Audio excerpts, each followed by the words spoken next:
ঈদযাত্রায় এবারও পিছু ছাড়ছে না ভোগান্তি, মহাসড়কগুলোতে দীর্ঘ যানজটের আশঙ্কা। পণ্য যানজটে বেহাল বেনাপোল স্থলবন্দর, লাভ অসাধু সিন্ডিকেটের, রাজস্ব হারাচ্ছে সরকার। বেড়েই চলেছে চালের দাম, সপ্তাহের ব্যবধানে প্রতি বস্তায় বেড়েছে ৩০০ থেকে ৪০০ টাকা, নানা অজুহাত খুচরা ব্যবসায়ীদের। রাঙামাটি এখনো বিচ্ছিন্ন, চরম বিপর্যয়ের মধ্যেও ঘুরে দাঁড়ানোর সংগ্রামে মানুষ, তীব্র হচ্ছে খাদ্য জ্বালানি সংকট। এবং চ্যাম্পিয়ন্স ট্রফির ফাইনালে আজ ভারত পাকিস্তান মহারণ, খেলা শুরু বেলা 3:30টায়।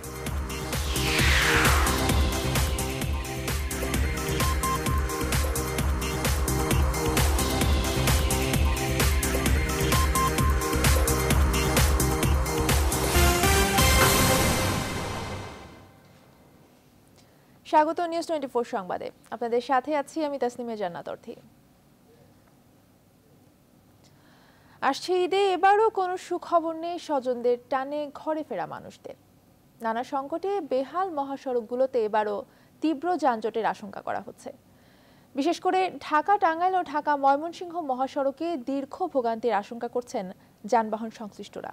তবে যাত্রীদের দুর্ভোগ কমাতে উদ্যোগ নেওয়া হয়েছে দাবি হাইওয়ে পুলিশের। প্রতিনিধিদের তথ্য চিত্রে দেখুন ডেস্ক রিপোর্ট। ঢাকা টাঙ্গাইল মহাসড়কে প্রতিদিন গড়ে 13,000 যানবাহন চলাচল করলেও ঈদের সময় এই সংখ্যা বেড়ে যায় কয়েক গুণ।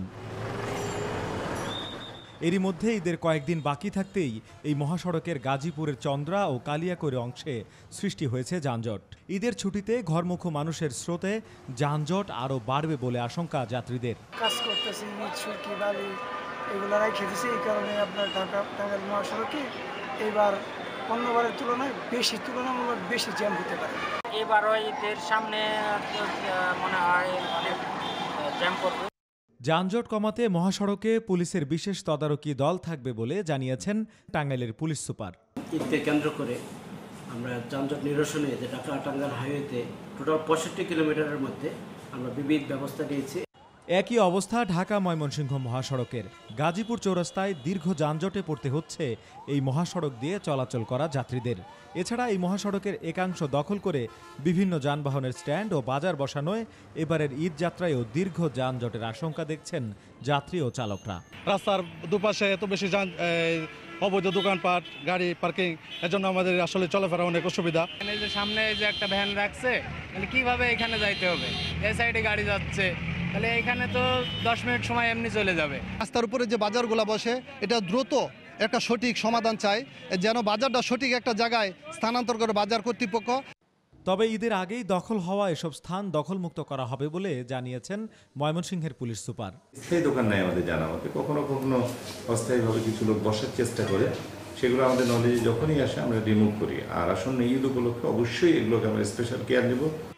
ঈদে ঢাকা ময়মনসিংহ ও ঢাকা টাঙ্গাইল মহাসড়কে যাত্রী দুর্ভোগ কমাতে প্রশাসন কার্যকর পদক্ষেপ নেবে এমন প্রত্যাশা সবার।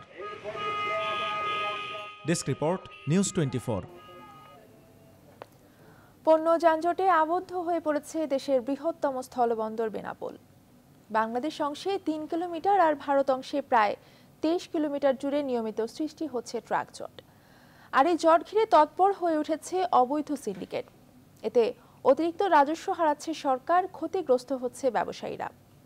বেনাপোল স্থল বন্দর নিয়ে লাকমিনা জেসমিন সোমার 5 পর্বের ধারাবাহিক প্রতিবেদন বৃত্তবন্তী বেনাপোলের আজ প্রথম পর্ব। সঙ্গে ছিলেন বেনাপোল প্রতিনিধি বকুল মাহমুদ এবং ক্যামেরায় ছিলেন হায়দার আলী। দেশের সবচেয়ে বড় স্থলবন্দর বেনাপোল, ওপারে ভারতের আরেক স্থলবন্দর পেট্রাপোল। কলকাতা থেকে যার দূরত্ব মাত্র 80 কিলোমিটার। স্বল্প সময়ে কম খরচে পণ্য আমদানি রপ্তানি করা যায়, তাই উভয় দেশের ব্যবসায়ীদের খুব পছন্দের এ দুটি স্থলবন্দর। বেনাপোল স্থলবন্দর থেকে প্রতি বছর বাংলাদেশ সরকারের কোষাগারে জমা হয়ে থাকে প্রায় 5,000 কোটি টাকা। গুরুত্বপূর্ণ এই বন্দর থেকে আরও 3 গুণ রাজস্ব পেতে পারত সরকার। দ্রুত আমদানি রপ্তানির মাধ্যমে আরও অনেক বেশি লাভবান হতে পারতেন ব্যবসায়ীরা। কিন্তু সেই সম্ভাবনাকে থমকে দিয়েছে যে সংকট, তা হলো পণ্য জট, ট্রাক জট বা যানজট। বেনাপোল চেকপোস্ট থেকে বাংলাদেশের ভেতরে ৩ কিলোমিটার আর ভারত অংশে পেট্রাপোল থেকে চাকদা পর্যন্ত ২৩ কিলোমিটার জুড়ে পণ্যবাহী ট্রাকের বিশাল জট এখানকার নিয়মিত চিত্র। ফলে একদিনে ১৫০০ ট্রাক প্রবেশের কথা থাকলেও বাস্তবে প্রবেশ করতে পারছে মাত্র ৫-৬০০। পেঁয়াজে পার্টিরা চেক করছে, বলছে পুরো মাল নষ্ট হয়ে গেছে বলছে, এখনো পর্যন্ত আমার গাড়ি দাঁড়িয়ে রয়েছে। ভারতীয় পাশে একটা গাড়ি বাংলাদেশে আমদানির সময় অন্তত 10 দিন সময় লাগে এবং দীর্ঘদিন ধরে যে যানজটগুলো হচ্ছে, যার জন্য আমাদের গাড়ি লোড আনলোডেরও প্রবলেম আছে। গুরুত্বপূর্ণ এই সড়কে দিনভর চোখে পড়ে না কোনো ট্রাফিক পুলিশ, তবে রাতে ঠিকই তারা পথে নামে। অভিযোগ আছে এর নেপথ্যে কাজ করে উপরি আয়ের লোভ। ইন্ডিয়া বাংলাদেশের গাড়ি যখন এপার ওপারে হয় তখন ট্রাফিক নিয়ন্ত্রণ না থাকার কারণে এই যানজটগুলো সাধারণত আসে। বেনাপোল বন্দরের এই পণ্য জট কি শুধুই জট নাকি বাড়তি অর্থ আদায়ের উপায়? তথ্যানুসন্ধানে জানা গেল, ভারতীয় রপ্তানিকারকরা পণ্য জটের মুখে পড়া প্রতিটি ট্রাকের জন্য বাংলাদেশি আমদানিকারকদের কাছ থেকে একদিনে ২৫০০ রুপি হারে ক্ষতিপূরণ আদায় করেন। স্বাভাবিক জটেই এমন ক্ষতিপূরণ দিতে হয় অন্তত ২০ দিন। তাতে ট্রাক প্রতি আসে ৫০,০০০ রুপি। সম্প্রতি পণ্য জট বেড়ে যাওয়ায় ৪০ দিন আটকে থাকছে ট্রাক, আর সে হিসেবে ৪০ দিনে ক্ষতিপূরণ গুনতে হচ্ছে ট্রাক প্রতি ১,০০,০০০ রুপি। ২৩ কিলোমিটার বিস্তৃত জটে প্রতিদিন সহস্রাধিক ট্রাক থেকে কত কোটি রুপি ক্ষতিপূরণ গুনতে হচ্ছে বাংলাদেশি আমদানিকারকদের, তার হিসাব মেলানো কঠিন। এই মালামাল যদি এই এত বেশি পরিমাণ ঢোকে এবং মালামাল যদি ইন্ডিয়াতে জাম কিউ এই সমস্ত কিছু বেনাপোল ইনফ্রাস্ট্রাকচার ডেভেলপমেন্ট হয়, এখানে পার ইয়ার ১০,০০০ কোটি টাকা রাজস্ব হবেই, এ ব্যাপারে কোনো সন্দেহ নাই। দেশের অর্থনীতিতে গুরুত্বপূর্ণ ও প্রধান এই স্থলবন্দরটির বর্তমানে মূল সমস্যাই পণ্য জট ও যানজট, যে সমস্যার কারণে একদিকে যেমন ব্যবসায়ীরা ক্ষতিগ্রস্ত হচ্ছেন, তেমনি অতিরিক্ত শত শত কোটি টাকার রাজস্ব থেকে বঞ্চিত হচ্ছে এদেশের সরকার। আর তাই এই বন্দর সংশ্লিষ্ট এবং ব্যবসায়ীরা বলছেন, দ্রুত এবং কার্যকরী পদক্ষেপের মাধ্যমে এখনই সরকারকে এই বন্দর সম্প্রসারণে কাজ করতে হবে। লাকমিনা জেসমিন সোমা, নিউজ 24, বেনাপোল স্থলবন্দর, যশোর। বিপর্যস্ত রাঙামাটিতে ঘুরে দাঁড়ানোর সংগ্রাম করছে প্রতিটি মানুষ। এখনো যোগাযোগ বিচ্ছিন্ন এই জেলায় খাদ্য জ্বালানি সংকট চরম আকার ধারণ করেছে। আগামী ৩ দিনের মধ্যে চট্টগ্রামের সাথে স্বল্প আকারে সড়ক যোগাযোগ চালু করা যাবে বলে জানিয়েছেন সেনাবাহিনী। এদিকে গতকাল আরও ২ জনের মৃতদেহ উদ্ধার করা হয়েছে। আর হাসপাতালে চিকিৎসাধীন অবস্থায় মারা গেছে এক শিশু। এ নিয়ে শুধু এই জেলাতে পাহাড় ধসের মৃতের সংখ্যা দাঁড়ালো ১১৫ জনে। আর পাহাড় ধসে ৫ জেলায় এ পর্যন্ত মৃতের সংখ্যা বেড়ে দাঁড়িয়েছে ১৫৪।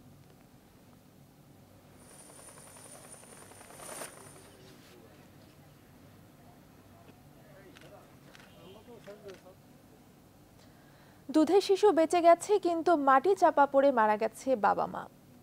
অভিভাবক এখন বড় বোন, যার বয়স ৬ বছর। আবার বাবা মা মেয়ে ৩ জনই মারা গেছে, বেঁচে আছে শুধু ছেলে। এমনই মর্মস্পর্শী অসংখ্য ঘটনার জন্ম দিয়েছে রাঙামাটির পাহাড় ধস। রামিম হাসানের কাছে শুনবো পাহাড় ধসে এতিম হওয়া সেই সব শিশুদের গল্প। ছবি তুলেছেন শেখ জালাল, সঙ্গে ছিলেন ফাতেমা জান্নাত মুমো।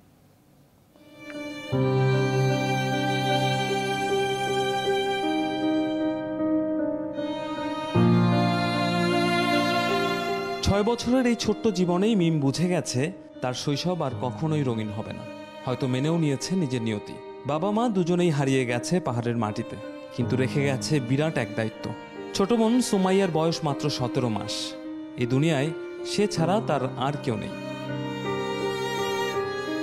মিমের এই অপলক দৃষ্টি বোঝার ক্ষমতা আমাদের নেই, কিন্তু এটুকু বুঝি এই নিস্তব্ধতা অভিশাপের চেয়েও ভয়ঙ্কর। প্রায় 10 মিনিট আগে ওদেরকে আমরা নিয়ে যাই। আমার পাশে আমার আরেকটা ভাই থাকে, বড় ভাই, ওর বাবার বড় ভাই আর কি। তো নিয়ে যাই ওখানে, আমরা সবাই যাই। তো ওখানের ঘটনার মধ্যে থাকে আমার ভাই, ওর বাবা, ওর মা আর আমার মামা। 17 মাসের এই শিশুটির ছোট্ট হৃদয় এখনো ঘুরে কাঁদতে শিখেনি, কিন্তু জেগে থাকলে চোখ দুটো সবসময় খোঁজে মায়ের কোল। একটু বড় হলে হয়তো বাবার কাছে মায়ের ভালোবাসা খুঁজতে পারতো, কিন্তু সেই সৌভাগ্যও তাদের নেই। এখানে পাহাড় এতটাই নিষ্ঠুর, কিচ্ছু ছাড়া না, এমনকি কখনো কখনো লাশও ফেরত দেয় না।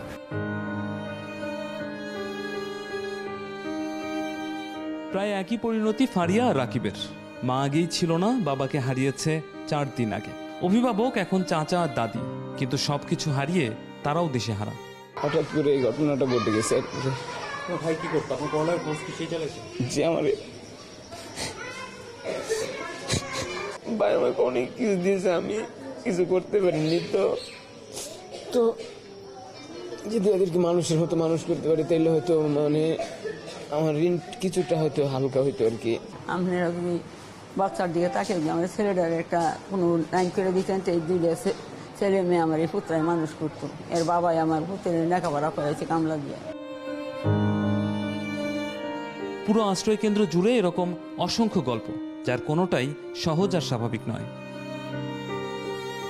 কিন্তু এর বাইরেও অভিশাপ পিছু ছাড়ে না। রাঙামাটি হাসপাতালে পাহাড় ধসে আহতদের খোঁজ নিতে গিয়ে খবর মিলল আরেক এতিম শিশুর। 10ম শ্রেণীর শিক্ষার্থী জিহাদ বেঁচে গেছে অলৌকিকভাবে, কিন্তু কিচ্ছু বাকি নেই আঁকড়ে ধরার মতো। মা বাবা বোন কাউকেই ছাড়েনি নিষ্ঠুর পাহাড়। কোমর পর্যন্ত মাটির নিচে ছিলাম, আর দরজাটা আমার পিঠের উপর ছিল, আর টেবিলের সাথে চাপ খেয়ে আসছিলাম। টেবিলের খোঁটা ভেঙে আমার এখানে ঢুকে গেছিল একটু, আর মাথাটা একটু উপরে আসছিল আর কি। মেয়ের মৃত্যুর খবরে ছুটে এসেছে জিহাদের নানি, কিন্তু লাশের ছবির বর্ণনা দিতে গিয়ে মুষড়ে পড়েন এই বৃদ্ধা। জামাই সেরে ওই বাচ্চাটা একখান, তারা একখানটা তুলছে, ওই বাচ্চাটা আটটায় এবার বাহের মতো মা হতো না। বহুদিন ধরেই রাঙামাটির এই পাহাড়গুলো মানুষের নিষ্ঠুরতা দেখেছে, কিন্তু যখন নিজেই নিষ্ঠুরতা দেখালো তখন কাউকেই ছাড় দিল না। রামিম হাসান, নিউজ 24, রাঙামাটি।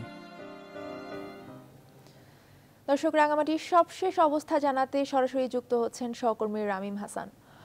রামিম, 4 দিন পেরিয়ে গেছে, চট্টগ্রামের সাথে সড়ক যোগাযোগ এখনো বন্ধ, কি অবস্থা দেখছেন রাঙামাটির?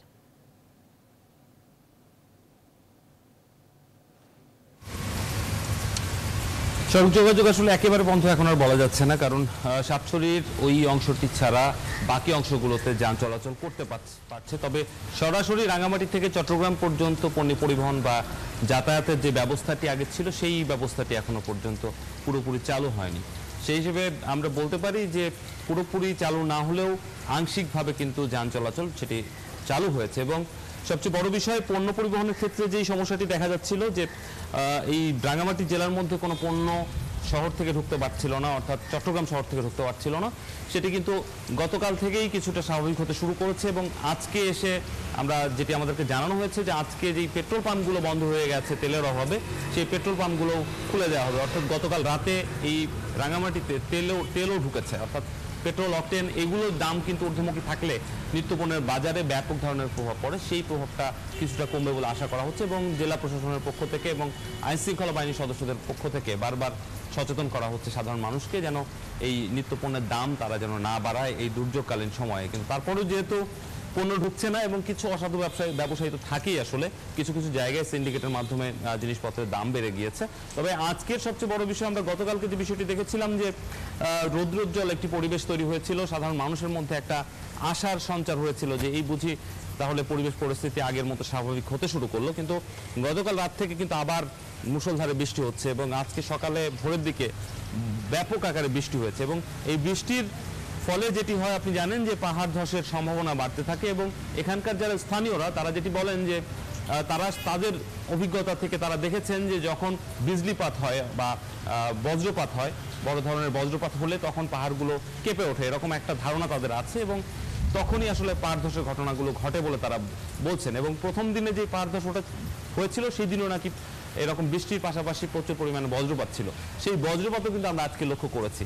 যার ফলে যেটি হয় যে যখনই বৃষ্টি হয় তখন সাধারণ মানুষের মধ্যে নতুন করে আতঙ্ক তৈরি হয়, তারা ছুটোছুটি শুরু করেন। যারা কেউ কেউ নিজেদের বাড়িতে ফিরে যাচ্ছিলেন আশ্রয়কেন্দ্র থেকে, তারা আবারও ছুটতে শুরু করেছেন আশ্রয়কেন্দ্রগুলোতে। এবং গতকালকেও আমরা দেখেছি যে নতুন করে আশ্রয়কেন্দ্রে অনেকেই আসছেন। আরেকটি তথ্য দিয়ে রাখি অর্থে যে খুবই অদ্ভুত মনে হবে আপনার কাছে সেখানে বসে যে এই এলাকায় এখনো পর্যন্ত কিন্তু অনেক মানুষ জানে না যে আশ্রয়কেন্দ্র খোলা হয়েছে। বিষয়টি আমার কাছেও খুব অবাক লেগেছিল এবং গতকালকে আমি বেশ কয়েকজন যারা গতকালকে এসেছে তাদেরকে জিজ্ঞেস করেছিলাম যে আপনারা আসলে কবে থেকে ক্ষতিগ্রস্ত। তারা কিন্তু বলছেন যে তারাও 3-4 দিন আগে থেকে, যেদিন ভূমিধস প্রথম যেদিন হয়েছে সেদিন থেকে ক্ষতিগ্রস্ত, কিন্তু তারা আসলে জানতোই না যে আশ্রয়কেন্দ্র খোলা হয়েছে।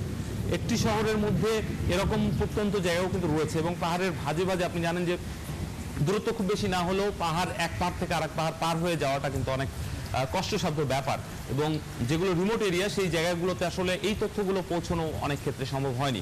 তারপরেও যেটি আমরা বলার চেষ্টা করছি, স্থানীয় প্রশাসন তারা চেষ্টা করে যাচ্ছে, কিন্তু অনেক ক্ষেত্রেই সম্ভব হচ্ছে না এই বিরূপ আবহাওয়া এবং যোগাযোগ ব্যবস্থার অপ্রতুলতার কারণে।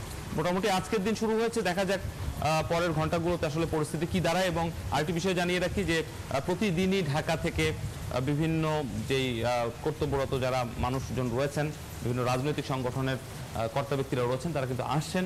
আজকেও আমরা যেটি জানতে পেরেছি বিএনপি মহাসচিবের আসার কথা রয়েছে, যদিও সকাল থেকে বৃষ্টি হচ্ছে, সেটি কখন নাগাদ হবে সেটি আমরা জানি না। তার ত্রাণ বিতরণ করার কথা রয়েছে যেই ক্ষতিগ্রস্ত এলাকাগুলোর মধ্যে। এরকম নানা রকম বিষয়ের মধ্য দিয়েই দিনগুলো পার হচ্ছে। অর্থে রামিম, আপনাকে ধন্যবাদ।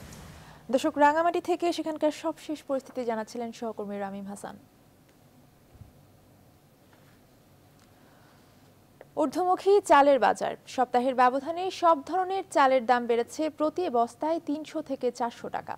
এই অবস্থায় বাজার দর সহনীয় রাখতে প্রশাসনের হস্তক্ষেপ চেয়েছেন ভোক্তারা। মহিউদ্দিন মোল্লার তথ্যচিত্রে দেখুন ডেস্ক রিপোর্ট। রমজানের শুরু থেকেই দফায় দফায় কুমিল্লার বাজারে বাড়ছে চালের দাম। সপ্তাহের ব্যবধানে প্রকারভেদে কেজি প্রতি চালের দাম বেড়েছে ৬ থেকে ১০ টাকা পর্যন্ত। এ নিয়ে হরহামেশায় বিতর্কে জড়াচ্ছেন ক্রেতা বিক্রেতারা। ২ মাস আগে ১ মাস আগে ছিল ২২০০ টাকা, বর্তমানে এটা ২৬০০-২৭০০ টাকা। তার আগে চালের দাম ৪০ টাকা ছিল, বন্যা হওয়ার পর চালের দাম ৪৮ থেকে ৫০ টাকা, আবার কোনো ইয়াতে ৫২ টাকা কেজি বিক্রি হইতেছে। এজন্য পাইকারি ব্যবসায়ীদের কারসাজি দেয় বলছেন খুচরা ব্যবসায়ীরা। তবে পাইকাররা বলছেন চালের সংকট ও পরিবহন খরচ বেড়ে যাওয়ার কথা। এখন আমরা তো চাল দাম বেশি দিয়ে আনি, এখন কাস্টমার আসলে কাস্টমারের সাথে অনেক কথা কাটাকাটি করতে হয়। নৌকা থেকে বা চাপা থেকে গাড়ি ভাড়া আসতো ৬০ টাকা ৬৫ টাকা, এখন গাড়ি ভাড়া আমাদের আসছে ১০০ টাকার উপরে।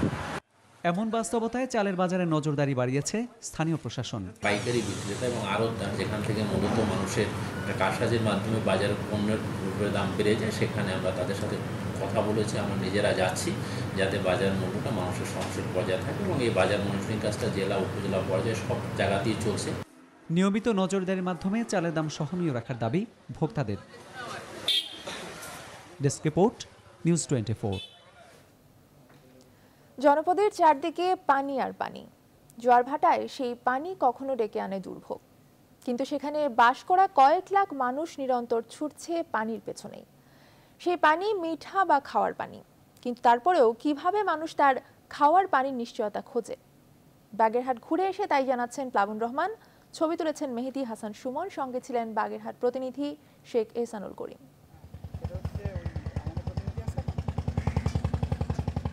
সুন্দরবন ঘেঁষা মংলার জনপদ ঘষিয়াখালী খাল আর পশুর নদী দিয়ে যা দেশের মূল ভূখণ্ডের সাথে বিচ্ছেদ ঘটিয়েছে। মংলার পৌরভবনও সেইখানেই, যেখানে বাংলাদেশের শেষ সীমানার জনপদ। এমন এক ভূখণ্ডে বহু পরিবারের বেঁচে থাকার অন্যতম সহায় এই পানি, কিন্তু সেই পানি আবার এই জনপদের সবচেয়ে বড় কাল। লবণ পানি হওয়ায় খাওয়া তো দূরের কথা, ব্যবহারও করা যায় না প্রতিদিনের কাজে। এখানে দরকার সব থেকে বেশি, এখন পানির সমস্যা বেশি। চারিদিকে নদী, কোন দিকে যাব? আর তাই বৃষ্টির পানির সবটাই যেন ধরে রাখতে চায় প্রত্যেক পরিবার। বড় বড় মাটির পাত্র তো বটেই, এমন ১০০০ লিটার পানির ট্যাঙ্কেও জমিয়ে রাখেন বৃষ্টি। অনেকে আবার সারা বছরের খাবারের যোগান মেটাতে এমন পুকুর কেটে ধরছেন বৃষ্টির পানি। পানি তো কিনেই আমরা ব্যবহার করতে, স্নান করা, মাথা ধোয়া, রান্না করা, এই পানি সব আমাকে কিনতে। ট্যাঙ্কি থেকে লাভ কি? লাভ কি? খাওয়া গেছে ১০০০ লিটার কত সময়? পানি আছে হয়তো সপ্তাহখানে খেতে পারবো, আর যদি বৃষ্টি না হয় তাহলে তো পানির সমস্যা হবে। খাবার পানির জন্য হাহাকার কতটা তা এই ছবিতে আরও স্পষ্ট। পাইপের মাধ্যমে পুকুরের পানি আসার কথা এসব ট্যাপে, কিন্তু নানা অব্যবস্থাপনায় তাতেও পাওয়া কঠিন সুপেয় পানি। একটু একটু করে পানি আসছে, তখন থেকে এটা রাখছি, তো তখন একটুখানি আসছে, তারপর থেকে আর পানি আসেনি। ওই ২-৩ দিন পরে অল্প একটু আসে, ওই ১ কলস ২ কলস পাই আর পাই না। একদিকে প্রকৃতির সঙ্গে লড়াই, অন্যদিকে পানির জন্য যুদ্ধ। এই দুই মিলিয়েই টিকে থাকা এই অঞ্চলের বাসিন্দাদের। আর তাই তো চারিদিকে এত এত পানি থাকতেও যেন পানি নেই। খাবার পানির অন্যতম ভরসা এই একমাত্র পুকুর, যার জন্যও দীর্ঘদিন অপেক্ষায় থাকতে হয় বৃষ্টির। মূল জনপদ থেকে মিষ্টি পানির এই পুকুরের দূরত্ব প্রায় 7 থেকে 8 কিলোমিটার। তারপরও আশপাশের 5 গ্রামের মানুষের খাওয়ার পানির চাহিদা মেটাচ্ছে এই পুকুর। হ্যাঁ, প্রতিদিন আসতে 2 কলস 3 কলস নিতে। লবণ পানি? হ্যাঁ, চালের 7 দিকে লবণ পানি ব্যবহার করতে পারেন? ওই এখন শুয়ে গেছে তো আমাকে। এখন বৃষ্টি যখন আসে তখন ছাড়া আর পানি আমরা পাই না। যাদের প্রতিদিন পুকুরে আসার মতো অবস্থা নেই, তাদের পানির ব্যবস্থা করেন এসব খেটে খাওয়া মানুষ। পানি বিক্রি করে চলে এদের জীবন। এলাকায় পানির অভাব, তাই পানি নিয়ে বিক্রি করে। কত টাকা করে এক একটা? 20 টাকা। কত লিটার আছে এক একটাতে? 30 লিটার। বৃষ্টি হলে একটু মানুষের যে ট্যাঙ্কি আছে তারা ট্যাঙ্কি বের হয়, আমাদের তার ট্যাঙ্কি নেই। আর এসবের মধ্যেই পানির এমন কষ্টের স্থায়ী সমাধান খুঁজে ফিরছেন লোনা পানির বাসিন্দারা। প্লাবন রহমান, নিউজ 24, চিলা, মংলা, বাগেরহাট। ভ্যাটের বোঝা সংবাদপত্র শিল্পকে সংকুচিত করবে বলে আশঙ্কা সংশ্লিষ্টদের। এই শিল্পে কাজ করতে আগ্রহীরাও মনে করছেন এই ভ্যাট নতুন সংকট তৈরি করবে। সাংবাদিক হওয়ার আগ্রহ হারাবে তরুণেরা। গণমাধ্যমের বিকাশে সংবাদপত্রকে বাঁচিয়ে রাখার তাগিদ শিক্ষাবিদদের। বিস্তারিত জানাচ্ছেন মাফিয়া মুক্তা। ত্রৈমাসিক শ্রমশক্তি জরিপ 2015-16 তথ্য মতে বাংলাদেশে মোট বেকারের সংখ্যা 25,87,000। এই পরিস্থিতিতে নতুন ভ্যাট আইনে সংবাদপত্রের উপর 15% ভ্যাট আরোপ করা হলে এই খাতের কর্মী ছাঁটাই, প্রতিষ্ঠান বন্ধসহ নানাভাবে এর সংকোচন হলে বাড়বে বেকারত্ব। সংবাদপত্রে কাজ করতে আগ্রহী তরুণরা মনে করছেন, সংবাদপত্র ক্ষতিগ্রস্ত হলে ভবিষ্যতে তাদের পছন্দের পেশায় কাজের সুযোগ কমবে, আগ্রহ হারাবে অনেকেই। সংবাদপত্রের যে জায়গাটা বা এখানে যে একটা কর্মক্ষেত্র আছে, তারা অপরদিকে এই জায়গাটাকেও সংকুচিত করে ফেলতেছে। সো আমি মনে করি যে এটা আসলে আমাদের জন্য একটা হুমকি স্বরূপই। ক্ষতির মুখে আমরা সবাই মিলে পড়ব। আমরা যারা বিশেষ করে আসতে চাচ্ছি ভবিষ্যতে, আমরা যারা সাংবাদিকতা শিক্ষার্থী, ভবিষ্যতে সাংবাদিকতা পেশা আসতে চাই, যদি এই শিল্পটা সংকুচিত হয়ে যায় আমাদের আশাটাও কঠিন হবে। শুধু আগ্রহীরাই নয়, যারা সংবাদপত্রে নতুন কাজে যোগ দিয়েছেন তাদের জন্য এই পেশায় টিকে থাকা কঠিন হয়ে পড়বে। কর্মী কমানো হলে স্বাভাবিকভাবে অনেক কর্মী চলে যাবে এবং আমরাও দেখা যাচ্ছে যে ওখানে আরও সুযোগ পাবো না। সংবাদপত্র মূলত এখনই বিভিন্ন দিক থেকে সংকটের মুখে। সেই জায়গায় যদি ব্যাট আরোপ করা হয় তাহলে তো এর অবস্থা আরও খারাপ হবে। আমরা যারা নতুন এই প্রফেশনে আসছি তারা খুবই একটি ভয়ঙ্কর পরিস্থিতি তাদের জন্য সামনে অপেক্ষা করবে। সাংবাদিকতায় পড়াশোনা করা শিক্ষার্থীরাই শুধু নয়, এ পেশায় আগ্রহী অন্য বিভাগের শিক্ষার্থীদের জন্য সংকট তৈরি করবে বাস্তবায়িত হতে যাওয়া নতুন ভ্যাট আইনে সংবাদপত্রে চাপিয়ে দেওয়া ভ্যাটের বোঝা। শিক্ষাবিদরাও মনে করছেন, সমাজের গুরুত্বপূর্ণ এই খাতে ভ্যাট আরোপে সচেতন হওয়া জরুরি। সরকার চলবে কিভাবে যদি কর না থাকে, আবার সেটা এমন অতিরিক্ত যাতে চাপ না পড়ে, যাতে পত্রপত্রিকার সার্কুলেশনের উপরে প্রভাব পড়ে। আমরা মনে করি যে সংবাদপত্র শিল্পকে নানাভাবে সাহায্য করা, সহযোগিতা করা, পরিচর্যা করা, সেটি আমাদের সবার দায়িত্ব, সরকারেরও দায়িত্ব। সংশ্লিষ্টরা মনে করছেন, সংবাদপত্রের উৎপাদন উপকরণ সহ এর বিজ্ঞাপনে 15% ভ্যাট আরোপের বিষয়টি একটি অশনি সংকেত। মাফিয়া মুক্তা, নিউজ 24, ঢাকা। সংবাদ এই পর্যায়ে নিচ্ছে একটি বিরতি, ফিরছে একটু পর, সাথেই থাকুন।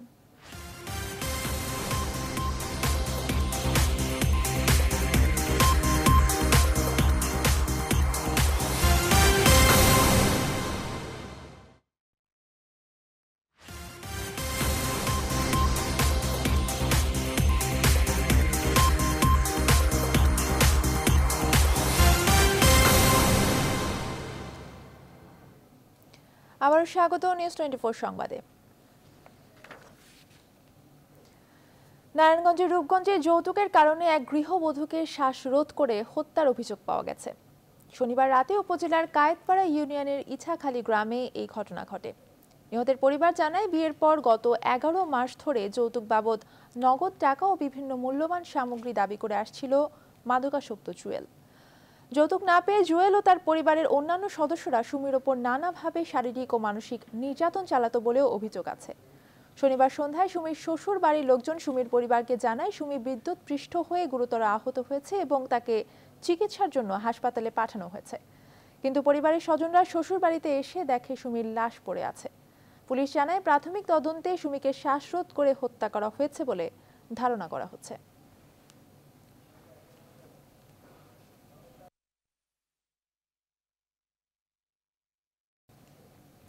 এবারে তৃণমূলের সমস্যা ও সম্ভাবনা নিয়ে আমাদের নিয়মিত আয়োজন বাংলাদেশ লাইভ।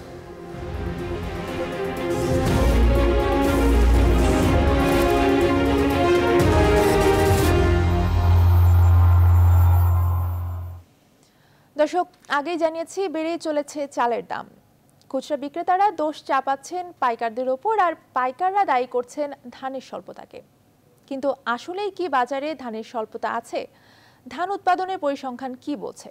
এসব প্রশ্নের উত্তর খুঁজতে নওগাঁ থেকে যোগ দিচ্ছেন আমাদের উত্তরাঞ্চলের ব্যুরো প্রধান গাজী শাহেদ। নওগাঁ থেকে দেশের মোট চাহিদার একটি বড় অংশের চাল সরবরাহ হয়। কি দেখছেন আপনি, কেন বাড়ছে চালের দাম?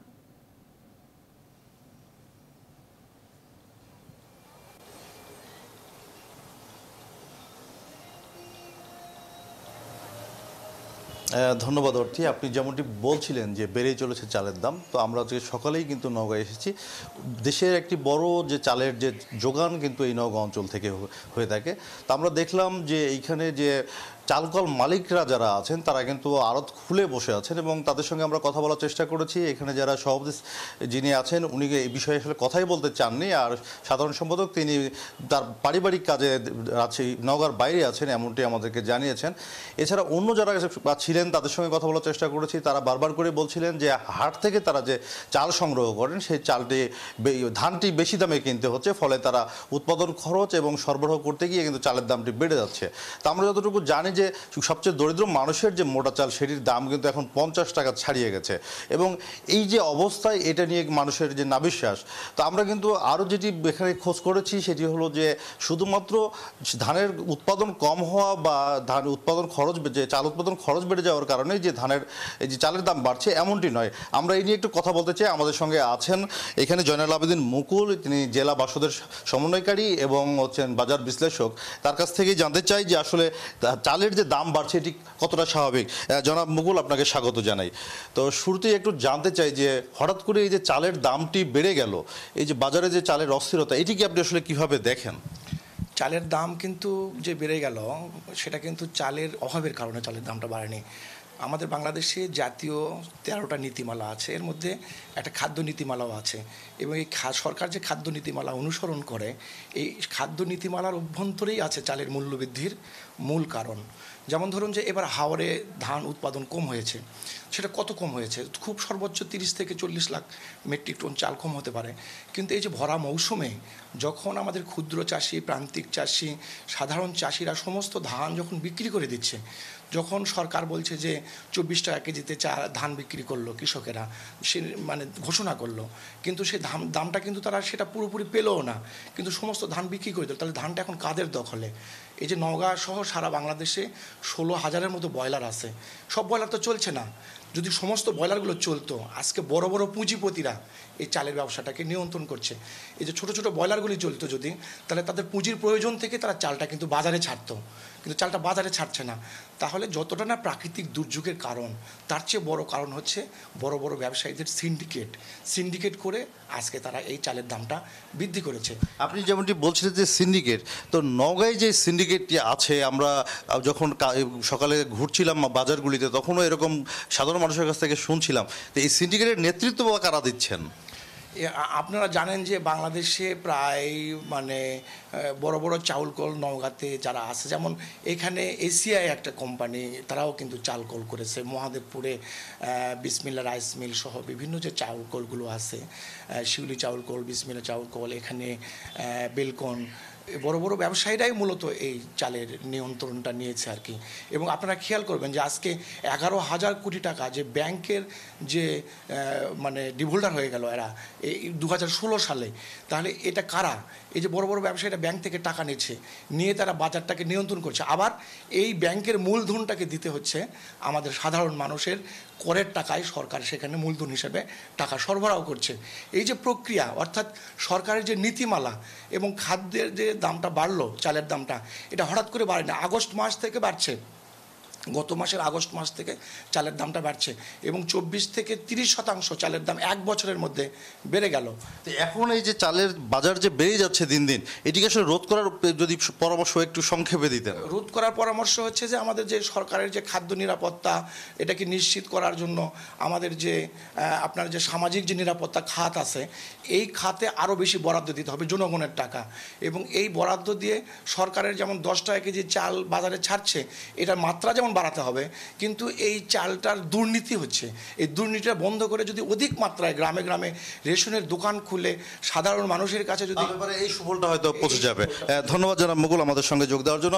অর্থে আপনি শুনছিলেন যে এই বাজার বিশ্লেষক যেমনটি বলছিলেন যে আসলে সিন্ডিকেট করে এই যে চালের দামটি বাড়ানো হচ্ছে, এর ফলে সরকারকে এখন যেটি করতে হবে সেটি হলো 10 টাকা কেজি চাল যেটি আছে এটি আরও বাড়ানো এবং সেই সঙ্গে এর দুর্নীতিটি রোধ করা।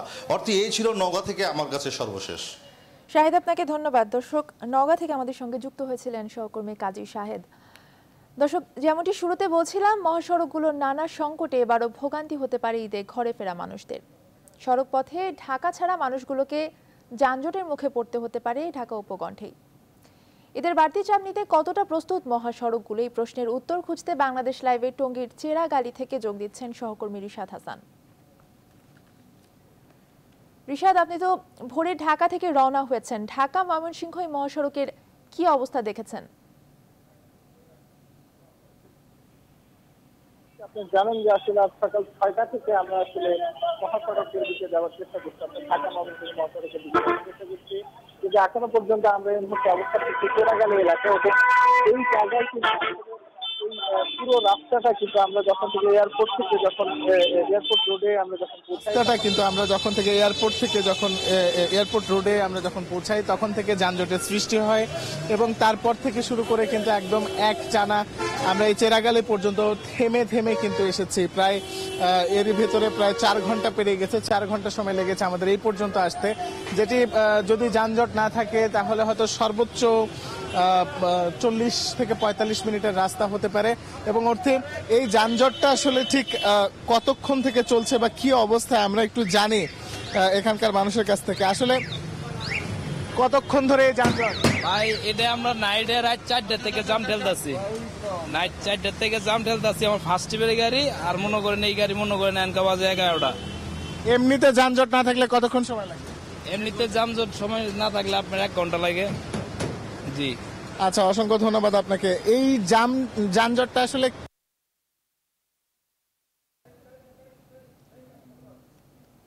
রিশাদ, আপনাকে ধন্যবাদ। দর্শক, টঙ্গী থেকে আমাদের সঙ্গে যুক্ত হয়েছিলেন সহকর্মী রিশাদ হাসান। এদিকে 4 লেনের ময়মনসিংহ নেত্রকোনা কিশোরগঞ্জ সড়কে অবৈধ ট্রি হুলার ও দখলদারদের জন্য প্রতিনিয়তই লেগে থাকে যানজট। এই বিষয়ে বিস্তারিত জানাতে বাংলাদেশ লাইভে এবার ময়মনসিংহ থেকে যোগ দিচ্ছেন সহকর্মী সৈয়দ নোমান। নোমান, ঈদের সময় ঢাকা ময়মনসিংহ মহাসড়কে গাড়ির চাপ বাড়ছে, কয়েক গুণ বাড়ে। কি পরিস্থিতি তৈরি হতে পারে, আপনার কি মনে হচ্ছে?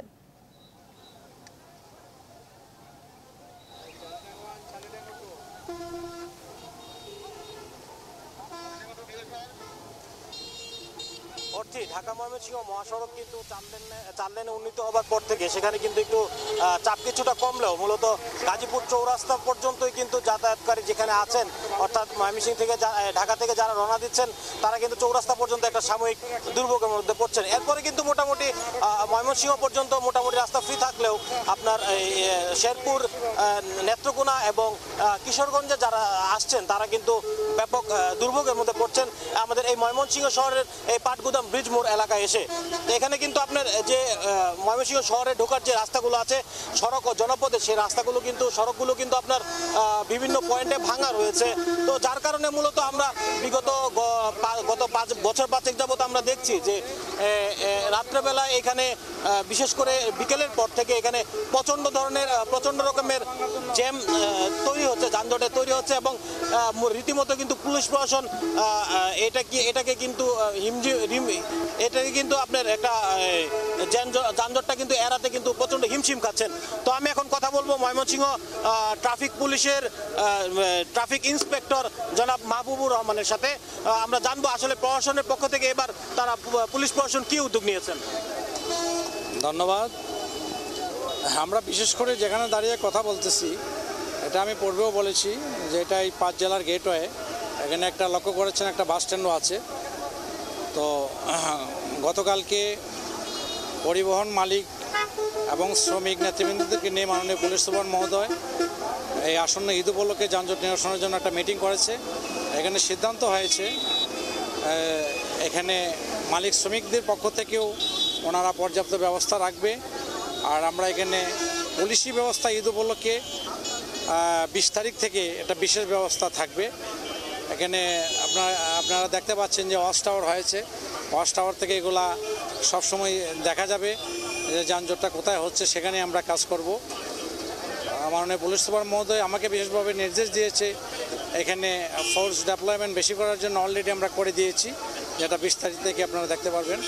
আশা করি যদি প্রাকৃতিক কোনো সমস্যা যদি না থাকে ও অতিবৃষ্টি অনাবৃষ্টি এগুলো যদি না হয়, তাহলে আমার মনে হয় যে স্বাচ্ছন্দ্যে আমরা জনগণকে যেন বাড়ি ফিরতে পারে সেই ট্রাফিক।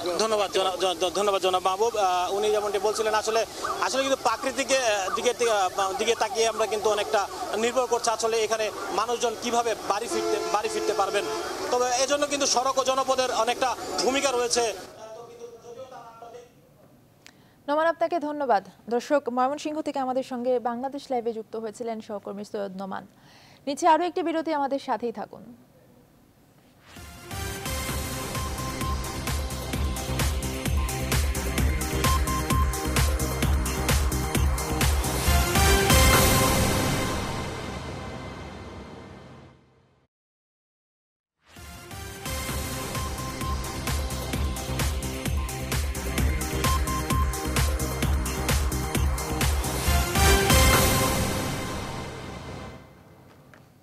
আবার স্বাগত নিউজ 24 সংবাদে। এবারে ফার্স্ট সিকিউরিটি ইসলামী ব্যাংক অর্থ বাণিজ্য সংবাদ।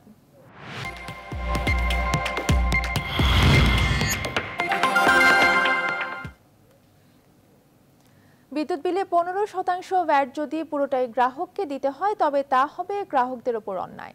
কারণ নিয়ম মতে এই হার বিদ্যুতের বিভিন্ন পর্যায়ে বন্টন হয়ে আসবে। বিশেষজ্ঞরা বলছেন তাতে গ্রাহকের ওপর অতিরিক্ত কোনো চাপ পড়ার কথা নয়। বিস্তারিত জানাচ্ছেন আফসার উদ্দিন। নতুন আইনে 15% ভ্যাট, যা ঘিরে সমালোচনায় আড়াল হচ্ছে বড় অঙ্কের বাজেটও। কারণ নিত্য অনেক পণ্যেই আরোপ হচ্ছে এই হার।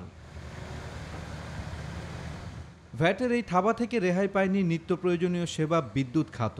বিশেষজ্ঞদের আশঙ্কা, এ কারণে বিদ্যুতের দাম আবারও বাড়বে, যা বিরূপ প্রভাব ফেলবে মানুষের জীবন মানে। ভ্যালু ট্যাক্স, এটা যে বাই ডেফিনেশন, সেই ডেফিনেশনে বলে যে বিদ্যুৎ জেনারেশনের ক্ষেত্রে একটা হবে, জেনারেশনের পরে ট্রান্সমিশনের সাথে এটা একটা ভ্যালু এডিশন হবে, ওইখানে একটা রেট অ্যাপ্লাই হবে, তারপরে ডিস্ট্রিবিউশন লেভেলে একটা অ্যাপ্লাই হবে, তারপরে ইয়া কনজিউমার লেভেলে। সুতরাং এই 15-র ভিতরে থাকলে তাহলে প্রত্যেকের ভাগে তো একটা বিরাট কিছু হয়েছে। কিন্তু এই অ্যাকাউন্টিং জিনিসটা, বিষয়টা, ডিস্ট্রিবিউশনের বিষয়টা, সেটা কিন্তু ন্যাশনাল বোর্ড অফ রেভিনিউ এবং বিদ্যুৎ বিভাগ বসে এটা কিন্তু ক্লিয়ারলি তারা জনগণকে জানায় দেওয়া। একই অভিমত কনজিউমার্স অ্যাসোসিয়েশন অব বাংলাদেশের জ্বালানি উপদেষ্টা ডক্টর শামসুল আলমেরও। তিনি বলেন, বিদ্যুতে 15% ভ্যাট আদায় হলে হুমকির মুখে পড়বে পণ্যের ভ্যাট আদায়ের লক্ষ্যমাত্রা। এমনিতেই উৎপাদন ব্যয় বৃদ্ধির প্রবণতা অর্থনীতিতে বেশি, মুদ্রাস্ফীতি হচ্ছে 5-6-7% করে প্রতি বছরই মুদ্রাস্ফীতি হচ্ছে, তাই বা মূল্যস্ফীতি হচ্ছে। তো এইগুলো মোকাবেলা করতেই মানুষের নাবিশ্বাস হয়ে যাচ্ছে। তারপরে যদি আপনি এই ধরনের বিদ্যুৎ এবং গ্যাস বা জ্বালানি যা দিয়ে সমস্ত পণ্য সেবা উৎপাদন হয়, তাদের দাম বাড়িয়ে দিয়ে ওগুলো যদি আবার মূল্যবৃদ্ধি উস্কে দেন, মূল্যস্ফীতি উস্কে দেন, তাহলেই তো মানুষ শেষ হয়ে যাবে। নিম্ন ও মধ্যবিত্তের খরচের সক্ষমতা বিবেচনায় বিদ্যুতে 15% ভ্যাট নেয়াকে অযৌক্তিক বলছেন বিশেষজ্ঞরা। আফসার উদ্দিন, নিউজ 24, ঢাকা।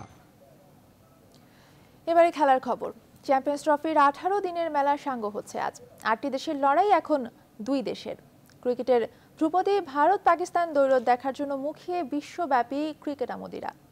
ম্যাচটি হবে লন্ডনের ওভালে বাংলাদেশ সময় বেলা 3:30টায়।